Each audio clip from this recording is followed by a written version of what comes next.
We are, if that's on, I'm not too sure, gentlemen.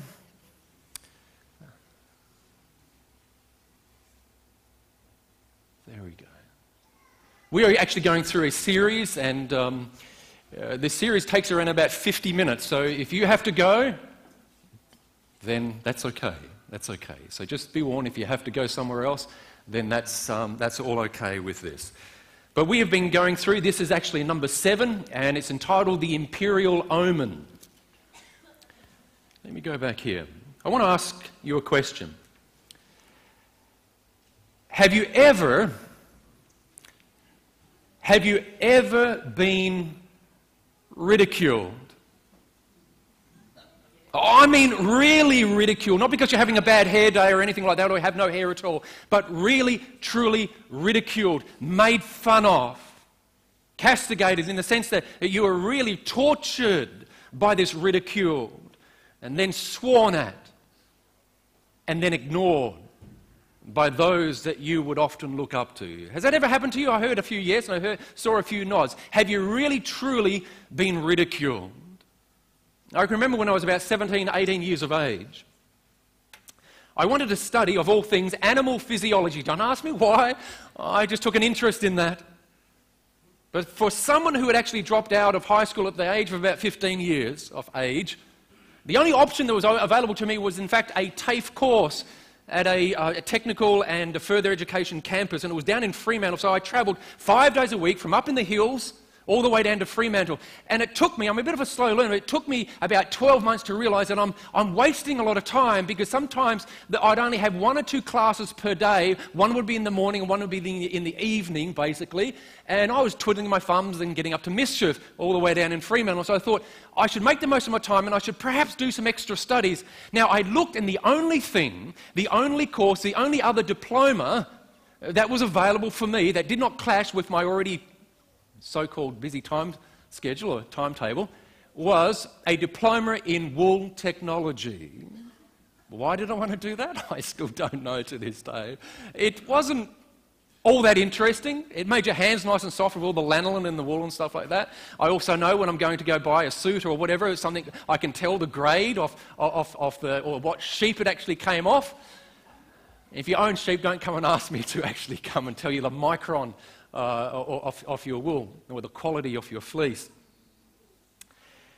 But I did that, but I didn't really find it all that riveting. Now, there was only 2 months to go before I was to graduate, and my senior lecturer came up to me and he said, "Daniel, we see that you're a good student. We also see that you have got good communication skills, and therefore we, that is the other teachers and I, we are recommending you for a particular interview with a wool technology company. They have approached us for their best student, and we've deputised you to attend this interview." Now, I was a little bit nonplussed. I felt elated that they said I was a good student. That was really good to hear. But I really wasn't that interested. I was affirmed, but I wasn't really that interested. But I can remember going to the interview and feeling good at answering all their questions. I was a little surprised, though.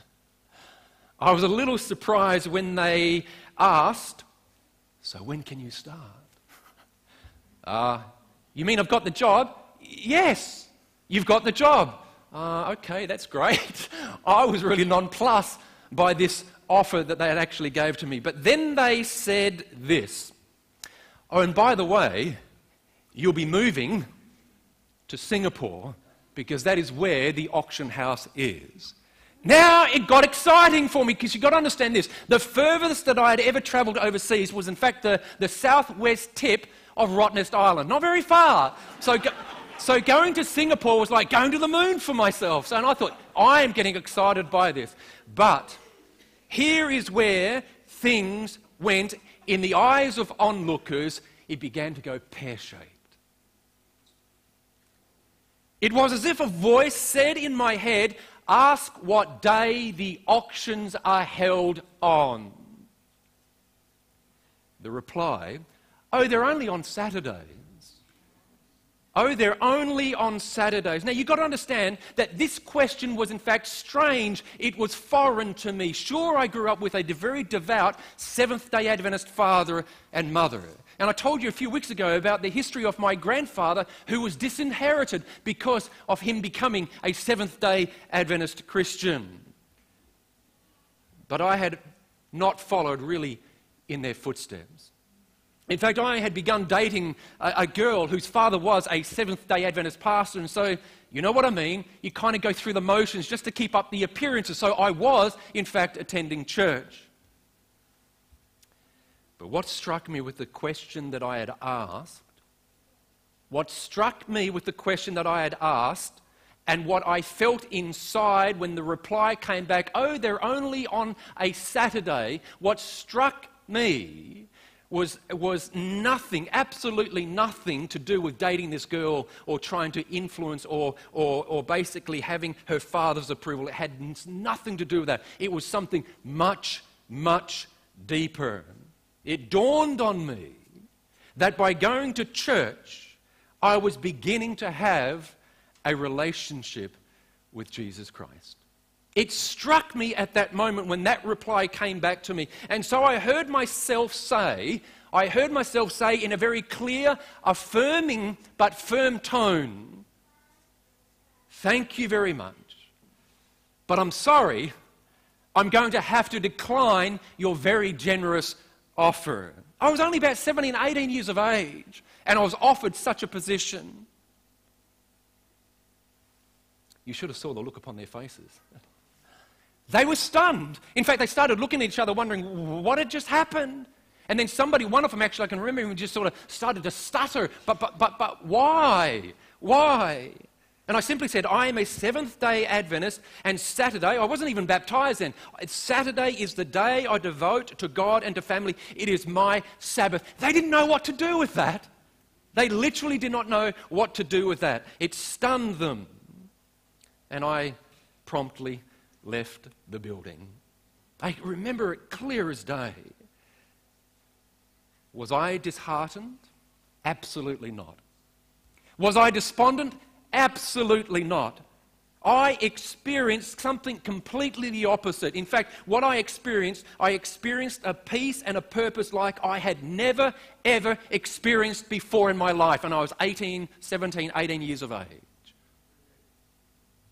The next day, however, utter hell broke loose. The very next day, you see, my lecturers, in front of the class, in front of all of my mates, they tore shreds of me. They called me everything under the sun, including expletive, you religious nut, you religious fool, you religious imbecile, in front of all my mates. For the next 2 months until graduation, they wouldn't even look at me, never mind speak to me for 2 whole months. Here's the thing. These same lecturers were self-professing Christians. My line in the sand decision was not down a political line. It had nothing to do with politics. It was a spiritual line that I had drawn. Their animosity, their seething hatred to my decision was squarely spiritual because I was attacked on all sides. I was accosted, I was ridiculed, I was made fun of because of my stated spiritual alliance. It is for that reason that this statement from the famous British historian Arnold Toynbee, who examined 21 world civilizations in his study, a study of history, a phenomenal study, a study of history. He had this to say: the fundamental conflict is not political but religious.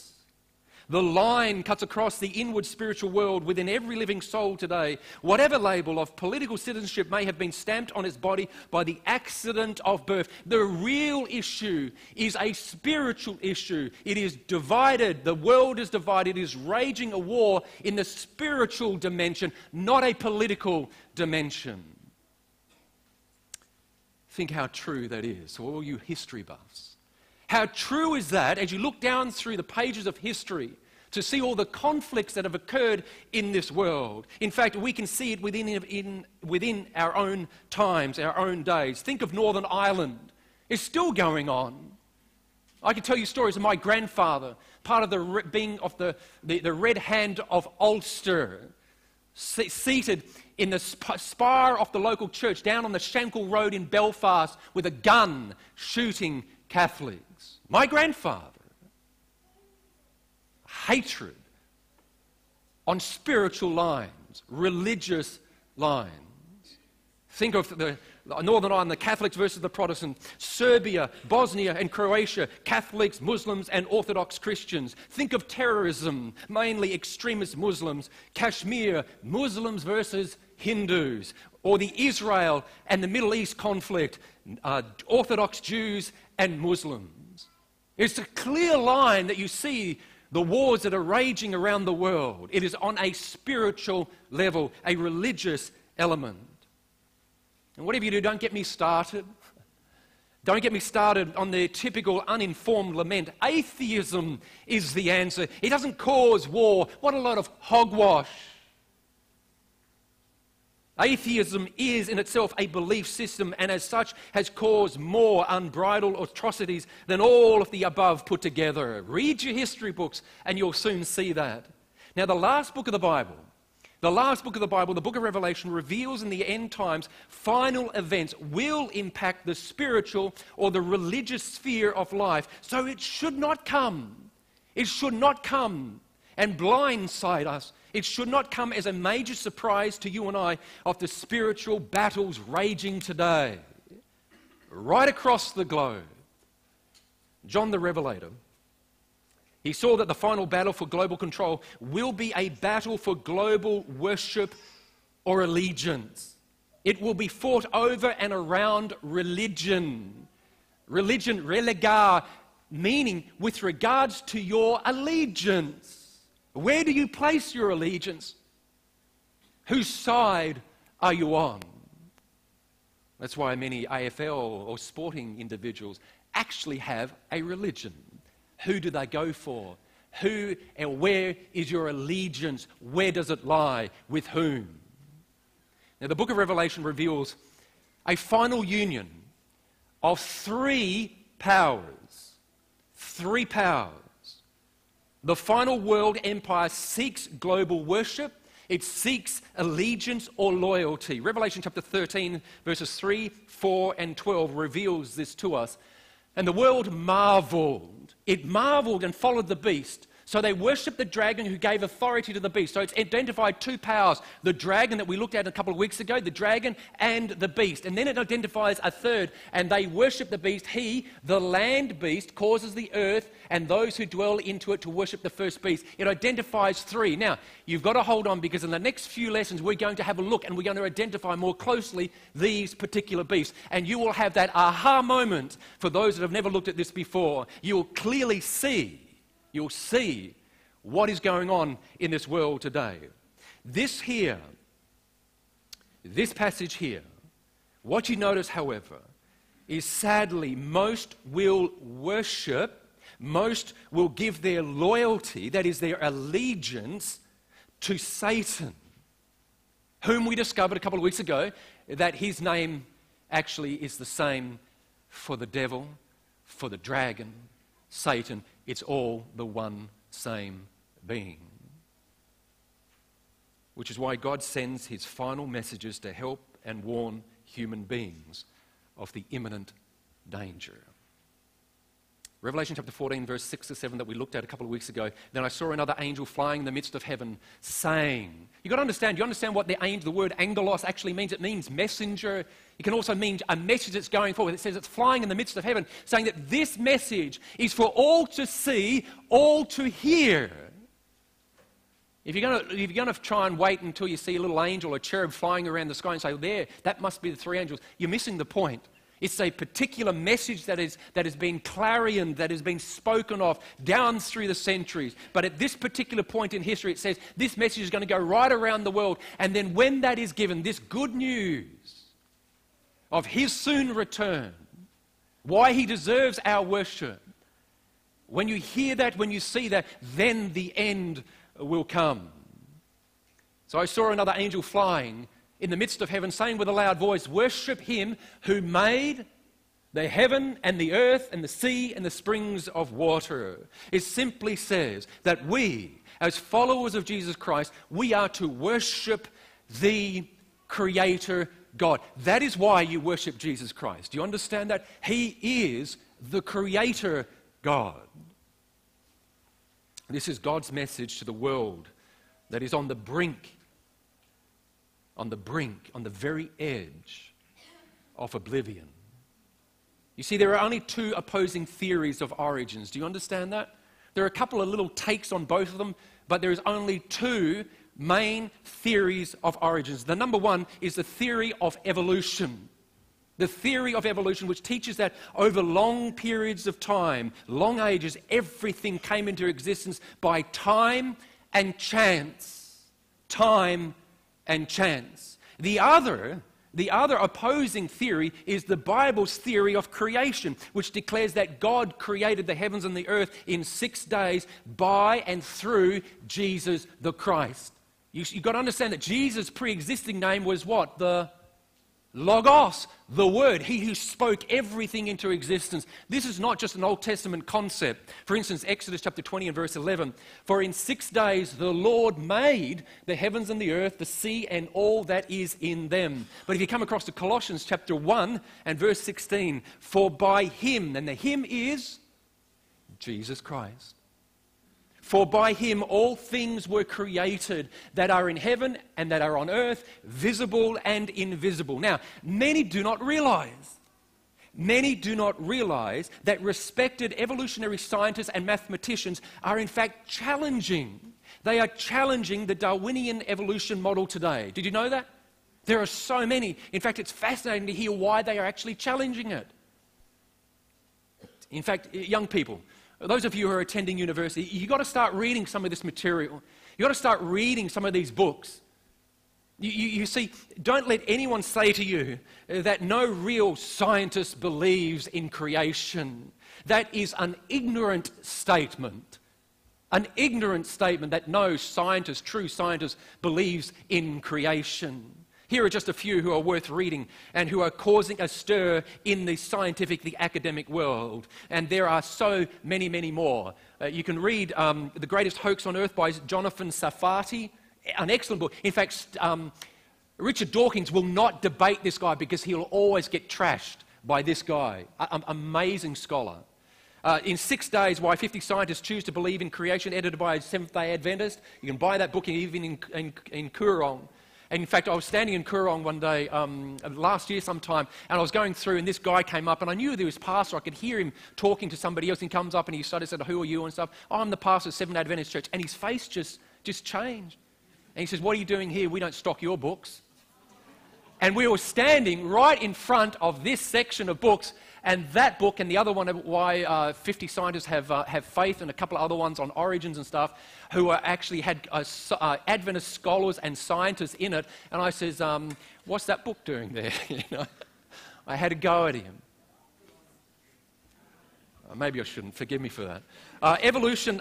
He also has another book, John F. Ashton, Dr. Evolution Impossible. Actually, a really, really good one. It's really good too because on the very first page you'll see a little foreword, a little preface, a little acknowledgement by none other, Professor Warren Grubb, who actually does the foreword to that little book. Another book there is Evolution, A Theory in Crisis by Michael Denton. God's Undertaker by John C. Lennox, Professor Lennox. Fascinating book. And of course, Michael Behe's book, Darwin's Black Box. You've got to get familiar with these. They may not subscribe to the notion of the God that we call Jesus Christ, but they are starting to believe in intelligent design. That it could not have happened by chance. That's a lot closer than actually just saying that it just happened by chance. But folks, what I want you to understand this morning is this, that there is a law of the mind. There is a law of the mind. Belief leads to behavior, and behavior leads to actions. Darwin himself believed that some races, such as blacks, were inferior to others. This is clearly seen in the full of his book, and often it's not actually put in there because they know that this causes problems. The origin of the species by means of natural selection or the preservation of favored races in the struggle for life. You know, it gets me that there's so much stuff in the media today of people getting so uptight that somebody's told a racial joke. Now, do not misunderstand me. I'm not saying you should go tell racist jokes. No, you shouldn't. But the majority of these people have as their fundamental worldview a theory of origins that is racially discriminating. I don't get that. It has been clearly demonstrated that evolutionary belief was highly influential in the development and the policies of both Nazism and communism in the way they both have treated people. There's so much evidence for that. In fact, the Nobel Prize winner Alexander Solzhenitsyn, I hope I've pronounced his name right, in stating the reason for so many deaths in Russia under communism, stated the following. Listen to his statement. If I were asked today to formulate as concisely as possible the main cause of the ruinous revolution that swallowed up some 60 million of our Russian people, I could not put it more accurately than to repeat, men, women have forgotten God. That's why all this has happened. A voice from the Gulag. That's an amazing statement. Sadly, even in Western countries, the acceptance and belief of the theory of Darwinian evolution has been slowly, silent but surely impacting society, leaving a very tragic legacy. You see, at its purest form, there is absolutely no place for a loving creator God. Absolutely not. You can read his book if you wanted to, and you'll see that in black and white. Absolutely no place for a loving God. That belief is seriously impacting our society today through our subconscious mind. It affects all of society. Now, some of you may recall, in fact, a sermon. If you've got a good memory, it's actually nearly 3 years to the day that I took a series called The Beast That Gave Birth to 4 Tsunamis, based on Revelation chapter 11, which dealt with the impact of atheism upon this world with the publication of Thomas Paine's book, The Age of Reason, in 1794, who then, these men read that book and were greatly influenced by them. George Hegel, Charles Darwin, Karl Marx and Sigmund Freud. They have impacted what goes up here in a person's mind and hence their subsequent behavior. Now, we cannot blame all. We cannot blame all these following ills on Darwinian evolution, but it must bear much. It must bear much of the blame. You see, if there is no God, then there is no real moral law. Society decides what is right and what is wrong. As a result, divorce is rising, abortions are abundant today, and lawlessness abounds. And if there is no God, you're all alone. And when humans fail you, there is no supreme God, a loving God to turn to help you. That is why fear and loneliness are increasing in today's world. And if there is no God, then there is no meaning to life or a future hope, no glorious destiny towards which we are in fact moving, that we have this hope of the second coming of Jesus Christ. In the twinkling of an eye, there'll be no more pain, no more suffering, no more death, all swallowed up in this understanding that there is a God who overrides all these things. You see, if there is no God, you are just an accident, a product of random chance and time. And so people with feelings have an unbelievable, insurmountable feeling of loneliness and worthlessness. Low self-worth, low self-esteem are the order of today's society. It's unbelievable. In fact, I'm getting people from the community asking, they need help. In fact, just on Thursday, I asked for a list of local counsellors and therapists in a general area because I don't have the time to deal with this. People are wondering why there's no meaning in their life. you can't find meaning, even though that's the basis of their studies, to find meaning, the origins of life. You will not find meaning in evolutionary theory. Quite the opposite. The meaning that brings true change to the inner man, the inner woman, to your true content of your heart and your mind. There's no comfort in the soul.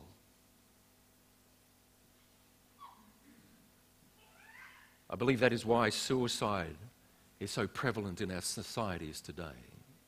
I believe the evolutionary theory has much to blame in this area. Now, I said we can't blame all of this on the theory of evolution, but it has made such a huge, huge contribution because there is a law of the mind that belief affects behavior.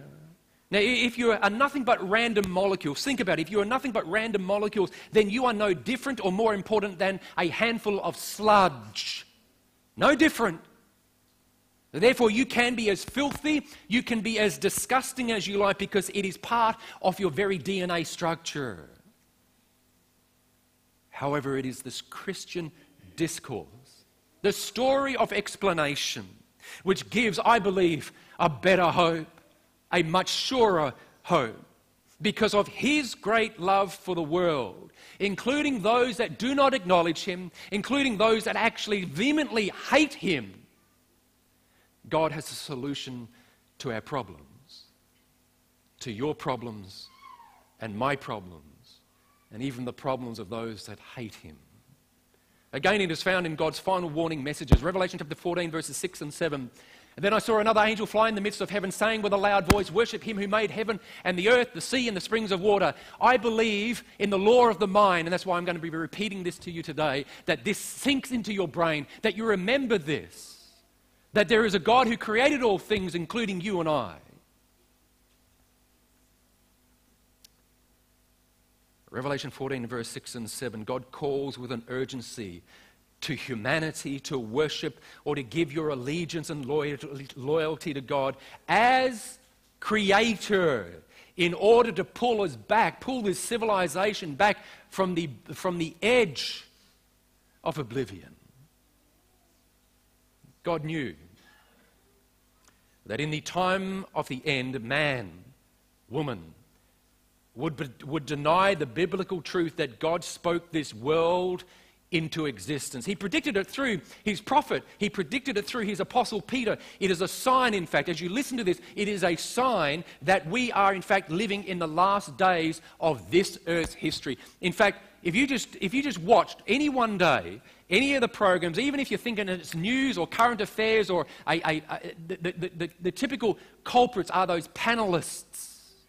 You know those shows that have a panel of people and they debate whatever? There's so many of them now, but it is filled with what the Apostle Peter actually declares. He says in 2 Peter chapter 3 and verse 3 and 4, knowing this first. Take note of this. This is the first thing you're going to start to see before the end actually comes. That scoffers will come in the last days. This world is filled with scoffers, and they relish in this scoffing. It's applauded. For this they willfully forget that by the word of God, the Logos, the heavens were of old. That's their beginning. God spoke everything into existence. So here's the question, how did we lose this concept of God as creator? How did we lose it? Well, I believe that we simply forgot. We forgot to worship God as the creator. How do you worship God as the creator? Well, look what it says. The answer is found in God's law of love, written by the very finger of God, so that we would not forget it. It would endure forever. Exodus chapter 20 and verses 8 to 11. It simply says, remember the Sabbath day to keep it holy. 6 days you shall labor and do all your work, but the seventh day is the Sabbath of the Lord your God. In it you shall do no work, for in 6 days the Lord made the heavens and the earth and the sea and all that is in them. Folks, we worship the Creator by keeping his seventh day Sabbath. Question, why? Or that is, what is the purpose of the seventh-day Sabbath. Truly, I don't know about you, but you think, well, one day I'm doing something different. What's the real purpose of it? What's it actually saying to you? What is it saying to others? What is it saying to God? Well, God tells us why he has actually done it. Simply this. The purpose is firstly found is that the Sabbath is a sign or an omen that God is our creator. That's our origin. That's where we come from. You see, an omen, you can read that word into these texts. It's there because an omen is basically a phenomenon that is believed to foretell the future, often signifying the advent of change. The omen is usually devoid of reference to the change's nature. What is that saying? It's actually saying an omen can be both good, a good omen, or a bad omen. I was walking in one of the shopping centres just on Thursday, and this girl, she actually tripped over, and she was carrying something, but she caught it. And she said, oh boy, I better go buy myself a lottery ticket. And I could see her. She went and bought her a lottery ticket because she thought that was a good omen.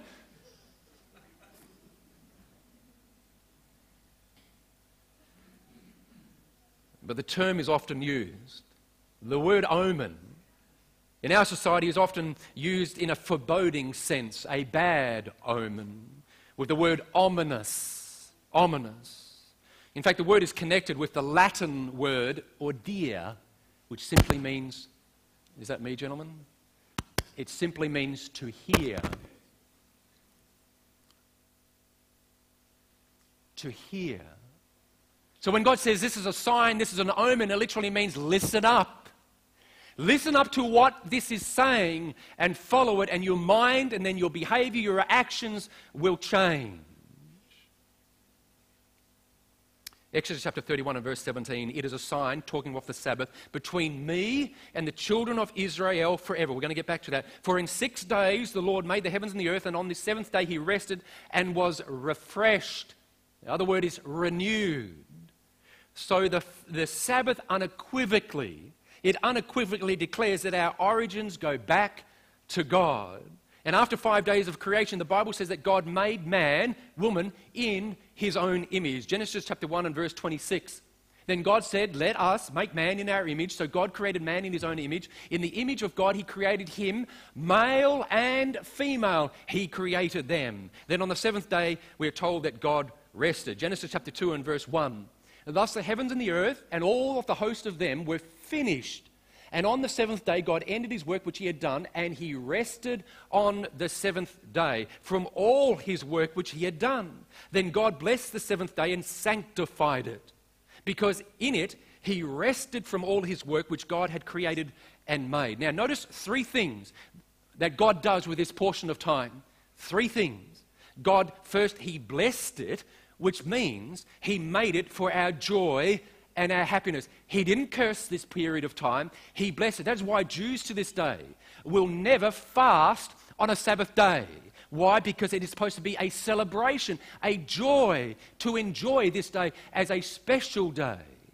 They will bring out the treats that they would not normally have during any other meal, but on this day, because it is a joy, it has been a blessing that God has handed down to them. The second thing that God does with this is that God sanctified it. In other words, he set it apart from the other 6 days. That's what the word sanctity actually means, to sanctify.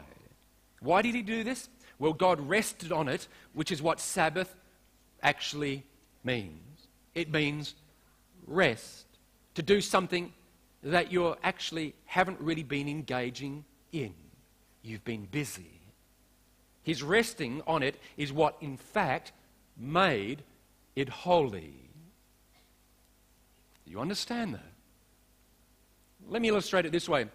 God said to Moses, take off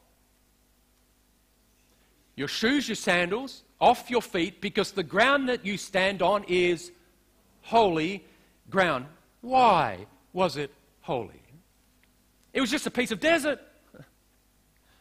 In fact, the Sinai Desert is renowned for flintstone, not the cartoons, But flintstone, flint that you can start a fire with, it's sharp, it's razor sharp. It's renowned that it's dotted all the way through. That's the kind of desert. It's not like our deserts here that's full of sand. No. You take your feet, you're covering off your feet. Guess what? Your feet will be ripped to shreds. So what God is actually saying to Moses, take off your shoes and trust me. You know, the whole ceremony that we have with regards to the washing of the feet is simply remove our shoes and say, God, we have strayed where we should not have strayed. We are trusting you with our life. It is our feet that actually tells the telltale wanderings of us, where we've wandered, where we should not have wandered. And God is saying, Moses, trust me, take off your shoes. But I am here, and this place is holy, because holiness means that you see God for who he truly is, and you put your utter trust in him. God in the Ten Commandments said in Exodus chapter 20 and verse 8, remember the Sabbath day to keep it holy. Why did God say remembered, or to remember? Well, we're creatures of forgetfulness. I am. I'm so embarrassed every time I forget someone's name here.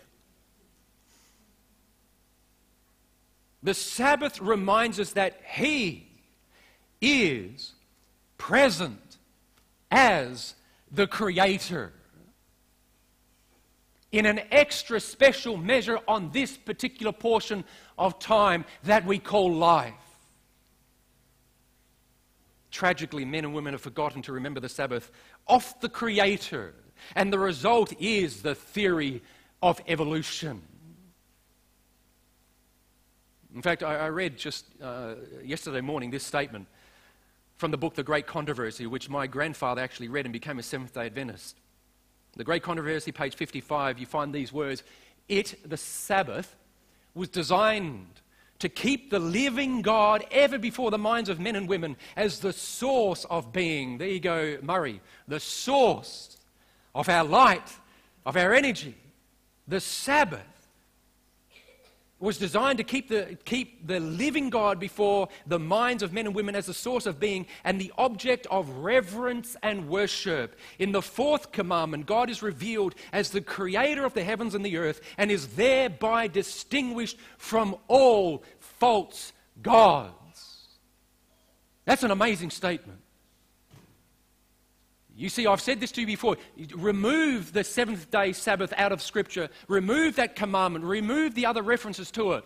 And guess what? That Bible, that book of words, simply becomes another good book of many interesting stories, but it does not identify the God that you and I worship and serve. It could be any God. This is the one that identifies whom we actually worship. He who created the heavens and the earth and everything that's in it, including you and I. Sadly, even most Christians believe in some form of evolutionary origins for man and this world. I can't fathom that. You see, the Sabbath was never exclusively Jewish institution. You've got to understand that. I get prickled when I hear that. It was given to all humanity because Jesus created all of us, not just the Jews. This is why Jesus said in Mark chapter 2 and verse 27, the Sabbath was made for man and not man for the Sabbath. The word man is repeated twice. It's the word anthros, where we get the word anthropology. And anthropology is what? It is the study of Jewish kind? No. It's the study of humankind. The Sabbath was made at creation many centuries before any Jew existed. You see, the Sabbath brings rest of mind because, number one, the Sabbath is a sign of God, that God is, in fact, our Creator. Therefore, you are not an accident. I had to deal with he would have been about 42 years of age.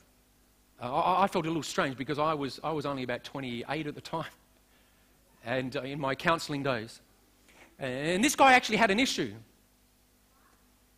He just felt he had no worth, no self-esteem, and just listening to all his stories and trying to join the dots and put it all together. Do you know where it came from? It's from his mother and father.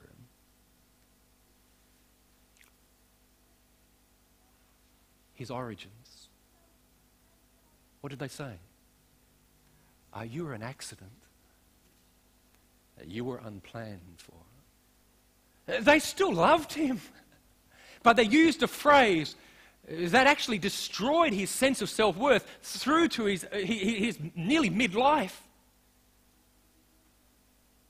You're an accident. The Sabbath is a sign that God is our creator, and we are not an accident. We are not a nobody. You and I are made in the God's image, not the image of a monkey. You are a child of the living God. You are valued. You are valued by someone. You are valued by God himself, your creator. That's what you find within the Sabbath message. It reminds us of who we are. It reminds us of our origins. And that, my friends, should give you peace of mind like no other. It should give you purpose in life like no other. Secondly, the Sabbath is a sign or an omen that God cares for us. Ezekiel chapter 20 and verse 20, it simply says, "Hallow my Sabbath." Bit of Old English, hallow. What does it mean? Holy. Holy with consecration. And the word consecration simply means with sacred. That is, you separate the secular from separate what you would normally do, and you have hallowed this particular time. It is not a common portion of time. You will do things, you will invest in this period, this portion of time like no other. And it becomes holy time. Hallow my Sabbaths, that they will be a sign. Listen to this, that the Sabbaths will be a sign between me and you. Not for anybody else who doesn't believe this. This is between you and God. But look what it says next. Between me and you, that you, not Joe Bloggs down the street, but that you may know that I am your Lord, your God. It begs the question when we feel that God's not listening to us, we're a bit out of touch with God, we don't kind of know God. Now, I'm not getting ultra-conservative here, but maybe sometimes we need to look at the sacred hours of the Sabbath, where God says, I'm going to commune closer and more deeply with you in this portion of time. Maybe we're doing something. Guys, if you can only afford, in fact, it'll catch up on you, because afford is not just about money, is it? It's about health as well. Where's Warren? He's sitting up the back there. But if you can only date and take your girlfriend or vice versa down to the big arches down the corner here, and you meet there every single day and you have a great time, you have whatever you have down there, but one day a week you have something extra special. You have perhaps a double scoop of whatever they call their ice cream down there, I don't know. And you do it on a particular day, just once a week, at a particular time.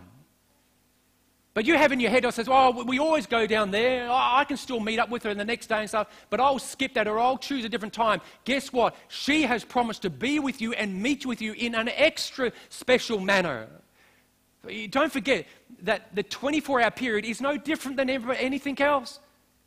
It's the same period of time, but God said, this is special. Make the most of that time. And maybe the same environment under the golden arches. The food's kind of the same, but what it represents. This is a special occasion. How does this show God cares for us? That the Sabbath is a sign that God cares for us. How is it a sign? Come with me to Exodus chapter 16. When Israel was hungry, and you fill in the blank what that hunger is for you. In fact, the story tells us that you can apply it to most things. Listen to it. When the Israelites were hungry, God sent them what? He sent them something. Bev and John, you're up the back. I think I saw you before. What did he send these people? Manna. What does it mean? It simply means, what is it? They couldn't define it. So whatever your hunger is, whatever it is, trust God. And He will provide for you if you acknowledge Him as the Creator and Lord above all things. This was before the 10 Commandments were ever written down on stone. Exodus 16 and verse 12. In the morning you shall be filled with bread, and you shall know that I am the Lord your God. How will they know that the Lord is their God? Well, it is found in the instructions God gave for the gathering of the manna. You see, the instructions were this. He said, number one, don't keep it overnight or it will be full of maggots. I went fishing with someone years ago. Had this container, Owen. Little tiny hooks, but he had this container filled with these little wriggling maggots. And my stomach was about to come off. I wasn't getting seasick on the boat, but I just thought it was terrible. And then what he did next, it made me put my head over the side of the boat. He actually got a handful of those things and he put a couple on his lips while he was fiddling with his hook. And then took a maggot out of his mouth and put it onto the hook. Fishermen are mad, excluding our company up the back. It simply says, do not keep it overnight or it will be full of maggots. Number two, gather twice the amount on the sixth day. And then on third, prepare on the sixth day the food for the Sabbath. Exodus chapter 16 and verse 5 says, and it shall be on the sixth day that they shall prepare what they bring in, and it shall be twice as much as the other, or as that which was gathered daily. Which is how the sixth day became known as the preparation day. You are to keep it overnight on the Sabbath. Keep it overnight on the Sabbath. Exodus chapter 16 and verse 24 says, so they laid it up until morning. They put it aside till morning. When every other morning it went rotten, it stank during the night and was filled with maggots, as Moses has commanded, and it did not stink, and nor were there any worms nor maggots found in it. Question. How does a maggot know one day from another? It's a valid question. How does a maggot know that this was the preparation day, that this was the Sabbath hours, and to stay away from what is it?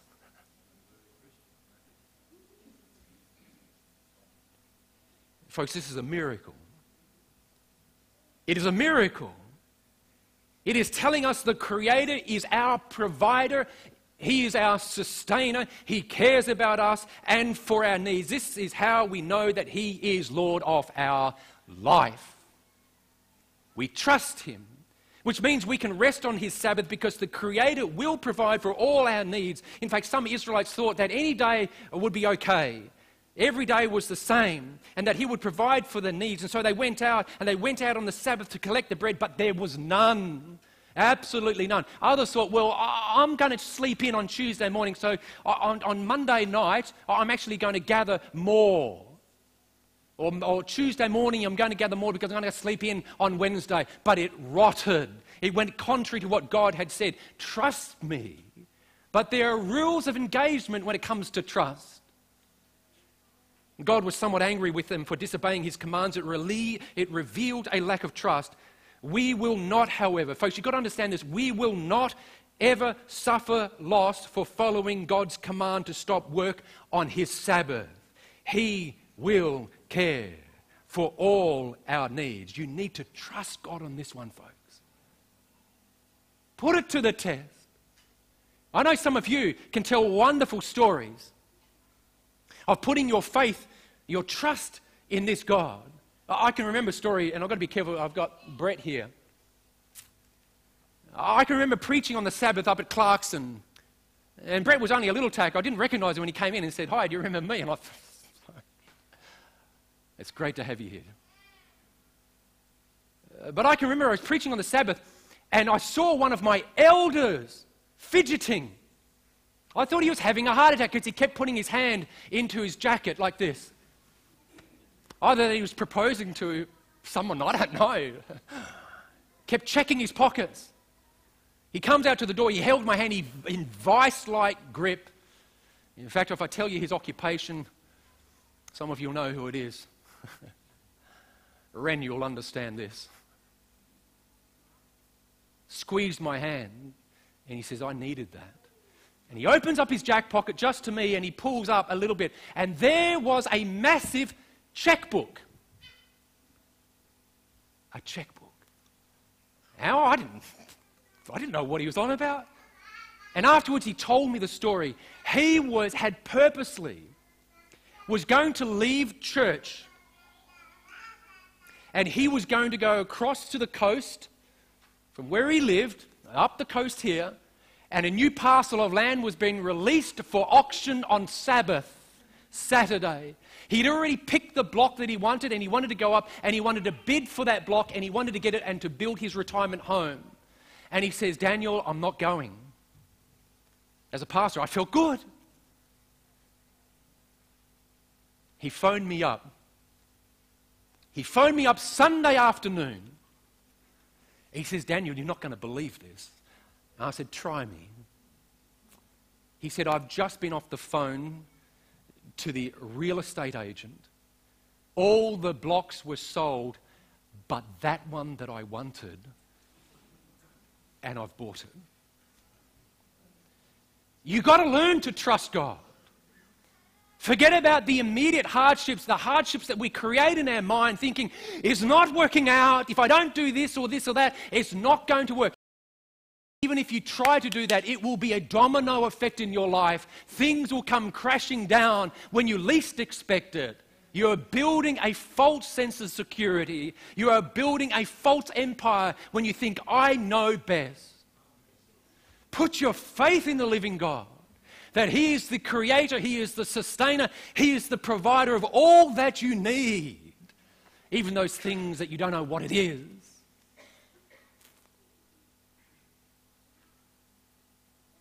The Sabbath is a sign or an omen that God cares for us, and that you are not left alone to battle through life.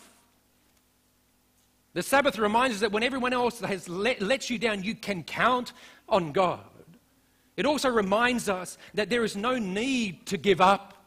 No need to give up. There's so many people that I've actually prayed for. I've been woken up in the middle of the night, and here is a call from someone. Or vice versa, I've woken up thinking of a particular person who I haven't spoken to or thought of for about 10 years, and I have called them feeling embarrassed to call them at an ungodly hour for about 2 or 3 o'clock in the morning, and there's weeping, there is sobbing. They had a gun to their head. They had lost their faith, their trust in a living God. Forgot about the origins, that there is a God that loves us. It was actually Sabbath morning for this particular one. I says, get yourself to church. Get yourself to church this day. The Sabbath is also a sign that God is with you to help you and I. That He's there. In fact, as I came up this passageway this morning, I was walking with someone, a young fella. And I said, it's great to see you here. And he says, I was tempted not to come. I'm often tempted not to come. But every time I'm here, I'm reminded how good it is to be here, and I'm glad I am. So I said, don't you forget that. Make sure you remember that. When you're feeling you don't want to come, come because you are blessed, because you are being here. Connect with the living God. And those like you who are wanting that connection with the living God. And who've had moments that they can tell you stories, wonderful stories that will transfer to tell you that it's been a wonderful experience in their life. All this has been happening, but guess what? I'm still here and I'm praising God because this is what He's done in my life. The Sabbath is also a sign or an omen that God makes us whole for Himself. A whole for Himself. Ezekiel chapter 20 and verse 12, moreover, it says, I also gave them my Sabbath to be a sign, an omen, an indicator between them and me, that they might know that I am the Lord who sanctifies them. The Sabbath, therefore, is a sign, an omen, an indicator that God sanctifies them. What does sanctify mean? It simply means to make whole, to make holy, to set yourself apart for a different purpose in life. That's what that means. But you have to choose that. It is your choice. Exercise the true force of your will. Do the choosing, and something great will actually happen to you. Stop practicing brinkmanship, running on the edge with one leg in the camp of the world and one leg in the camp of church. Church and life becomes miserable like that. Choose one, and at least enjoy life.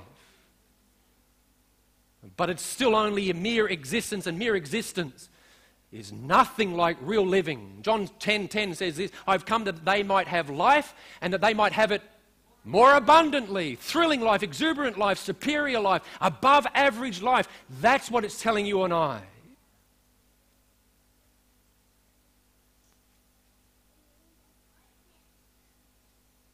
Sanctified is the same word for holy.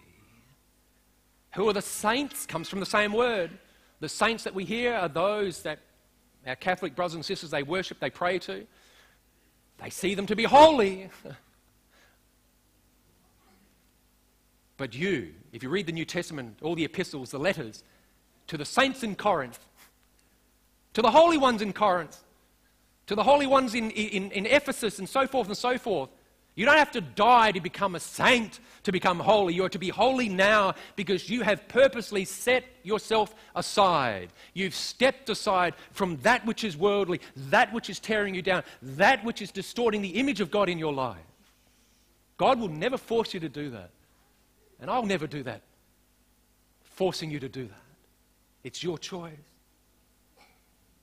For instance, here is a sanctified, let's go to the next one. Here is a sanctified, a holy couple, because in marriage they are each set apart for each other and no one else.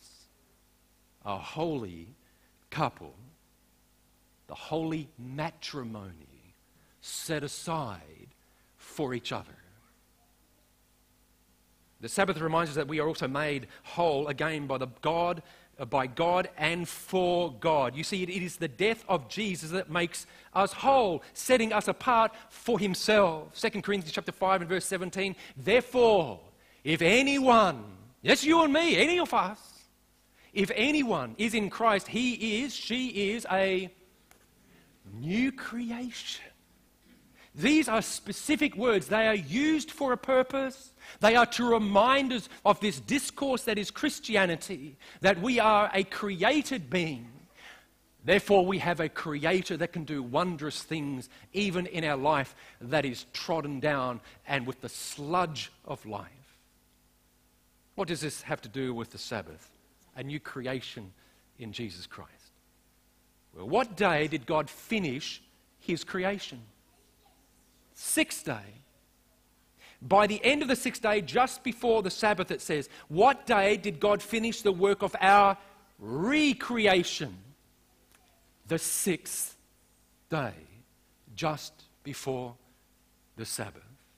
Luke chapter 23 and verse 54, it simply says that day was the preparation and the Sabbath drew near. That day, as He died, Jesus cried out in John chapter 10 verse 30, it's recorded, it is finished. Just as God finished His work of creation on the sixth day and then rested, so Christ finished His work to recreate, to restore His image in us on the sixth day just before the Sabbath. These passages, these stories help us to understand, to identify who we actually worship. The Sabbath is also a sign that God makes us whole for himself. And thus the Sabbath brings rest. It brings peace of mind like no other. You see, we are wanted. We discover that we are wanted, we are loved, we are valued. We are a new people in Jesus Christ. Here's the question, how? Where the rubber meets the road, how does it all happen? How do we rest with God on this Sabbath? Do you just stay curled up in bed? Do we just sit here and be nonchalant? Go through the motions? How do we do it? Firstly, I believe we need to keep the Sabbath the same Sabbath as God rests on, so that we will rest with him. Now, there are three ways to know which day that he actually worshipped and that he rested on. First, it's the Bible. There's also language, there's also astronomy. Let's begin with the most important one, the Bible. Exodus chapter 20 and verse 10. But the seventh day is the Sabbath of the Lord your God. In it you shall do no work. So it says the seventh day is the Sabbath. But how do you know which is the seventh day?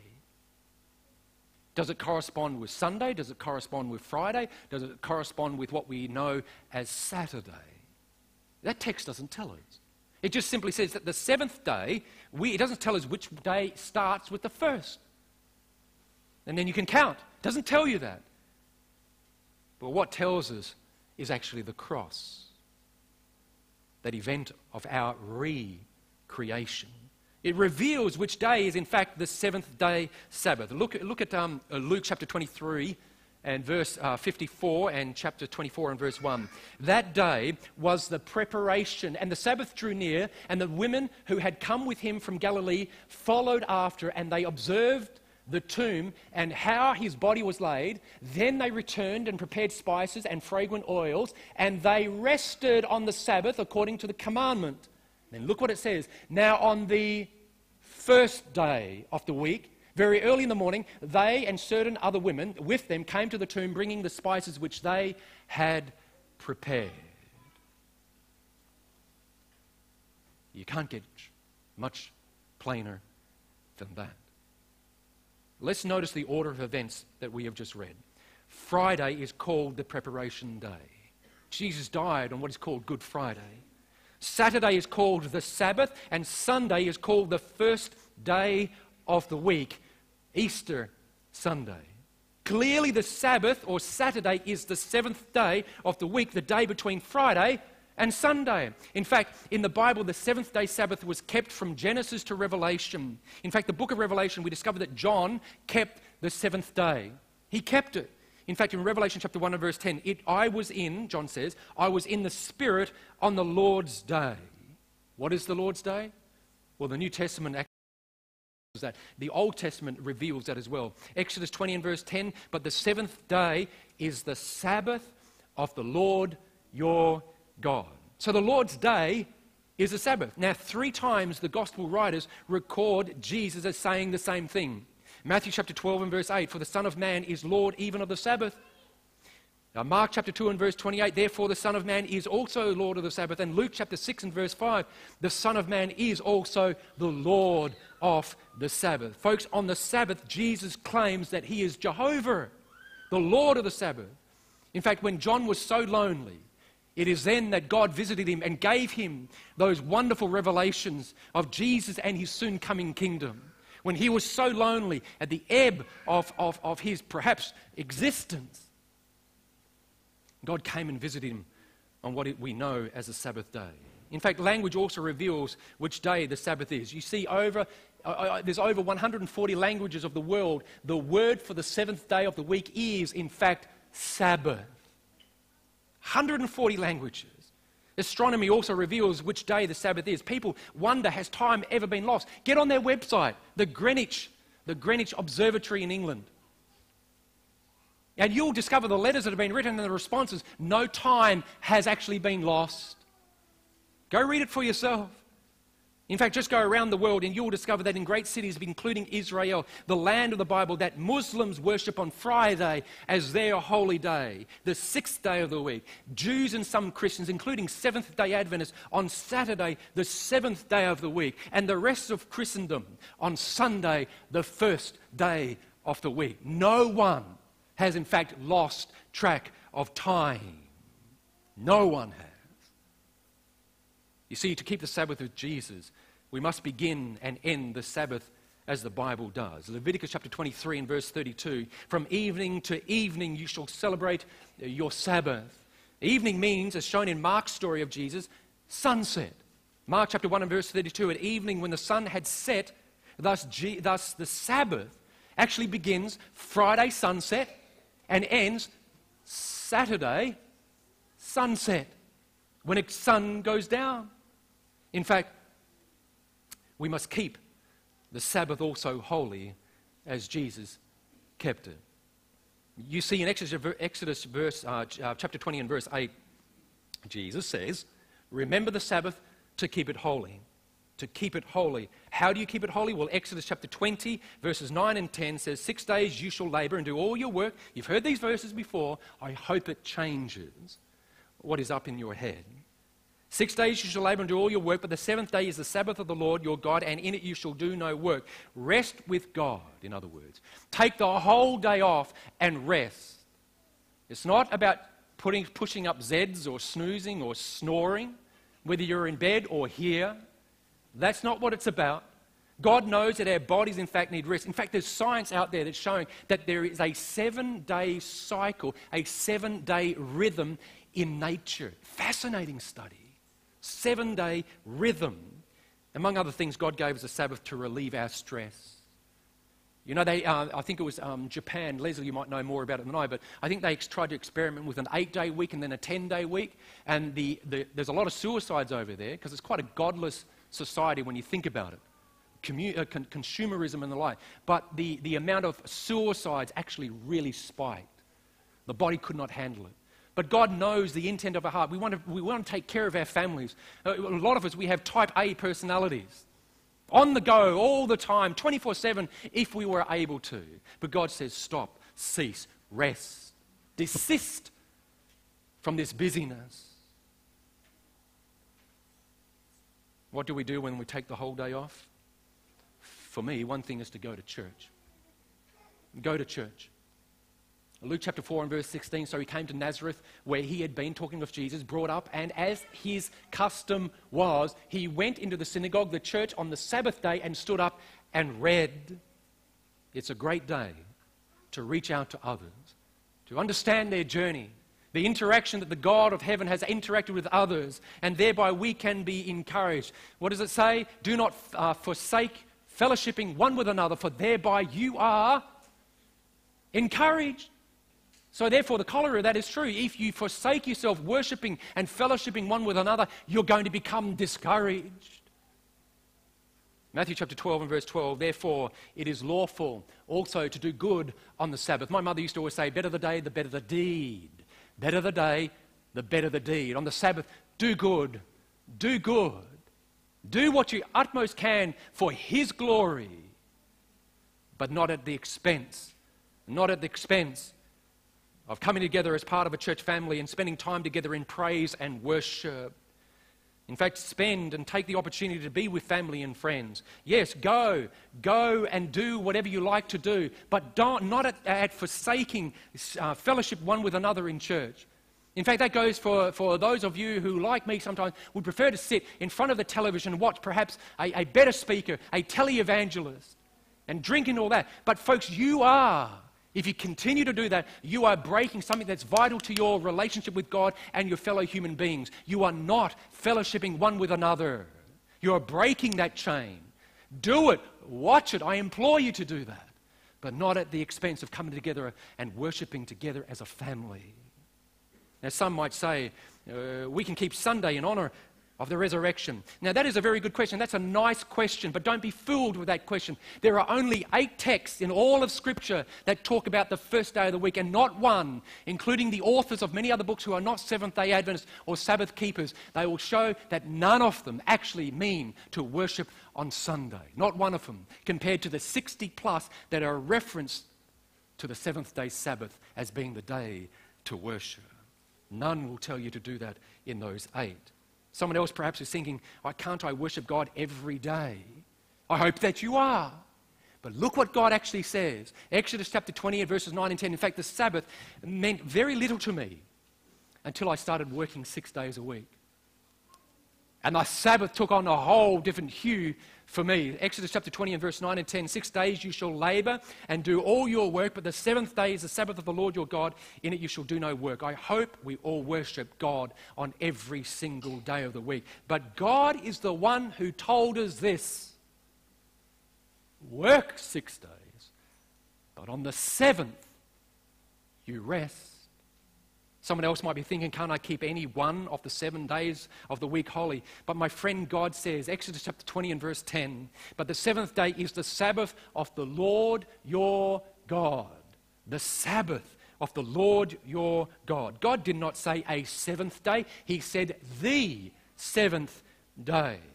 Now, some of you may recall, you'll be showing your age, 1954, MGM, movie called Seven Brides for Seven Brothers.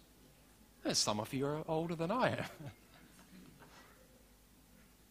Men, if you set your eyes on the seventh daughter of a family of 7 girls to marry her, yet her father said to you, it's no big deal, you can have my first or my third daughter, surely any one of the 7 will do, and you would quickly respond, sure, that will do. I bet you wouldn't. If you had your heart, your mind set on the 7th, not any one of the 7 will do. So it is with God. He is very specific.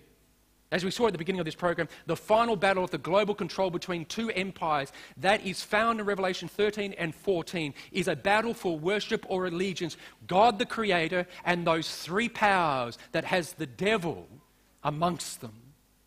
The battle of worship or allegiance. Tragically, however, most will be infatuated. Most will worship or give their loyalty, their allegiance to Satan. And Revelation chapter 13, verses 3 to 4 declares, and all the world marveled and followed the beast. So they worshipped the dragon. They worshipped Satan. Folks, to worship the dragon, or Satan, spells destruction.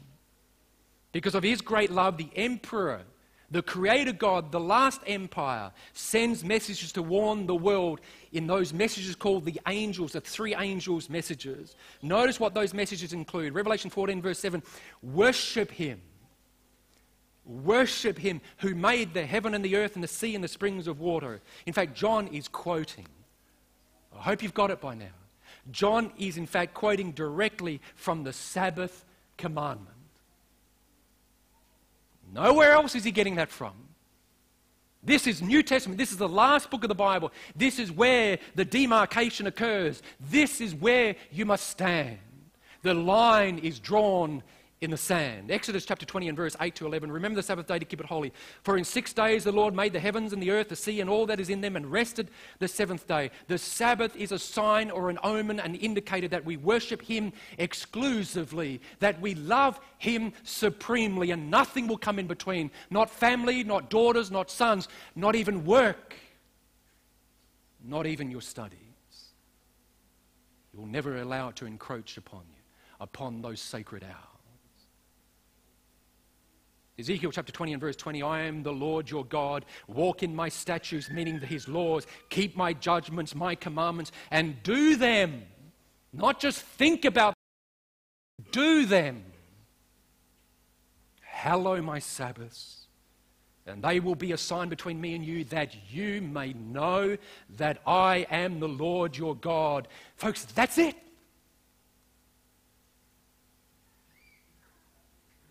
That's how you know that God is supreme in your life. Allow him entrance into the greatest thing. It's not your money, it's your time. Time is a portion of life that once it is spent, it is gone forever. It's the most valuable thing that you have in life. Steve Berg, sitting with him. In fact, I saw him on Wednesday. He died on Thursday. I saw him on Wednesday, and he was in his brand new Gopher, his little cart, shiny. I could see the bling on it. It was all shiny with all the chrome wheels and stuff. And he was going down. He had his little beautiful hat on. He had this cashmere-looking jacket, a scarf wrapped around his neck, and his hair was flowing at the back. And he was driving up along Murray Street and crossing over into the Murray Street Mall. And there I'm in the car, and I hooted the horn, and I waved to him. He died the next day.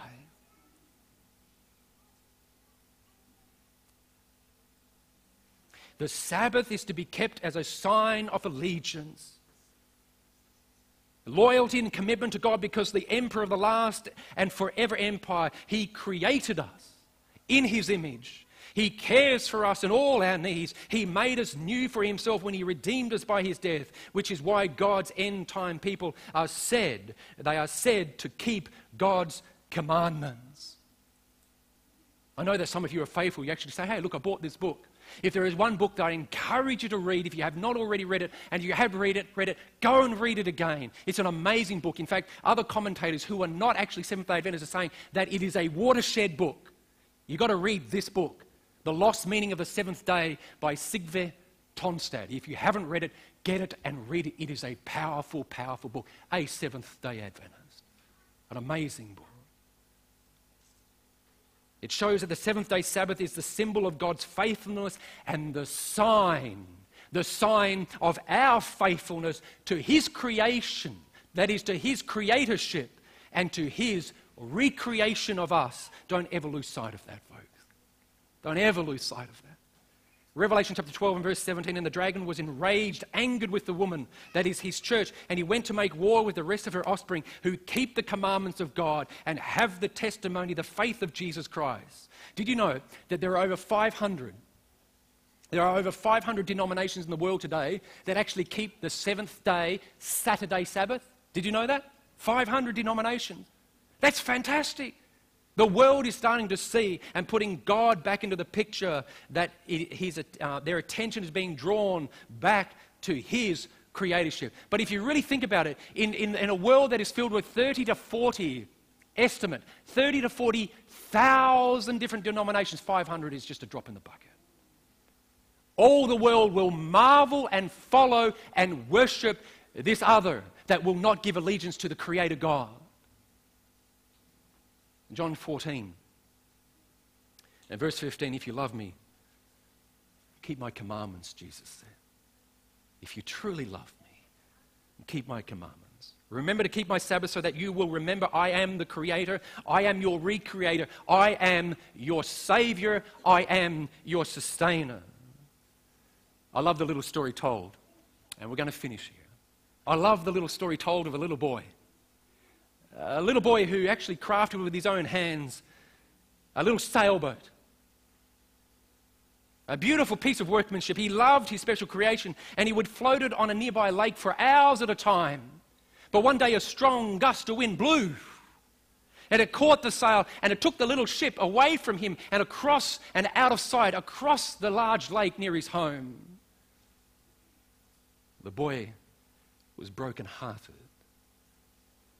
A few days later, however, he was wandering through the shops of his little country town, and there, to his surprise, was his little boat in one of the shop windows. He was delighted, and he rushes in, and he says, "Say, mister, that's my little boat in the window. Can I please have it back?" "I'm sorry, sonny. That boat belongs to me. Someone brought it in a couple of days ago, and I paid good money for that boat. You're going to have to pay for it." The little boy reached into his pocket and pulled out a handful of coins and put them up onto the counter, and he said, "Is that enough, mister?" He said, "No, sonny. You'll need a lot more than that." The little boy, we're told, he left disappointed, disheartened, discouraged, but determined to buy his boat back. So when he went around doing chores for neighbours, cutting wood, or washing cars, mowing lawns and doing gardening. Finally, he came back into the shop, and to his delight, the little boat was still in the window. He went to the counter, he pulled out his money, and he gave it to the storekeeper. And as the storekeeper counted, he stopped halfway through, and he says, "That's enough, sonny. Your boat is yours." We're told that as the little boy left the shop, he hugged his boat. He hugged his boat, and he was heard to say, "Little boat, you are twice mine. First I made you, and then I brought you back." My friend, that is exactly what the Sabbath is all about. Exactly what it's about. Every seventh day or Saturday, God is reminding us that he first made us, and then we went astray, taken by the gales of this life. But then he bought us with his own life. Let's pray.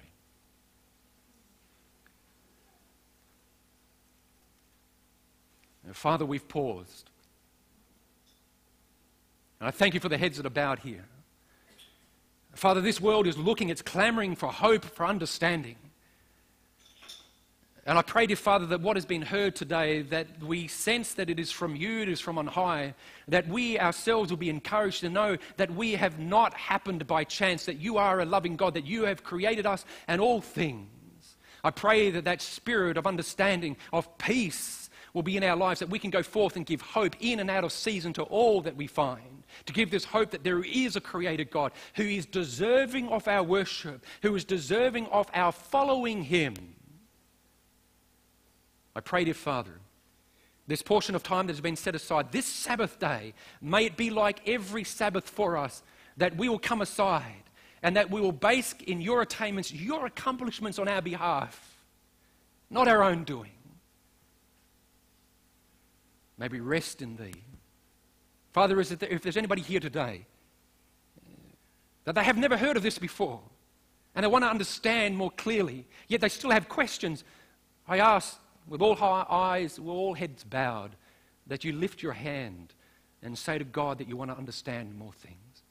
And take the opportunity to speak to those around you. Come and speak to me or any of the other leaders here and hear of the stories of God's blessings. If you are worried about your work, your employment, your finances, because if you take the Sabbath off, what's going to happen? Be comforted to know that you are not the only one that has traversed this. Know the bountiful blessings of God. For the rest of us, dear Father, if we've forgotten, if we've actually strayed, dear Father, from your loving care and your keeping, if we have not kept your Sabbath the way that you had intended to be, that we are shortchanging ourselves,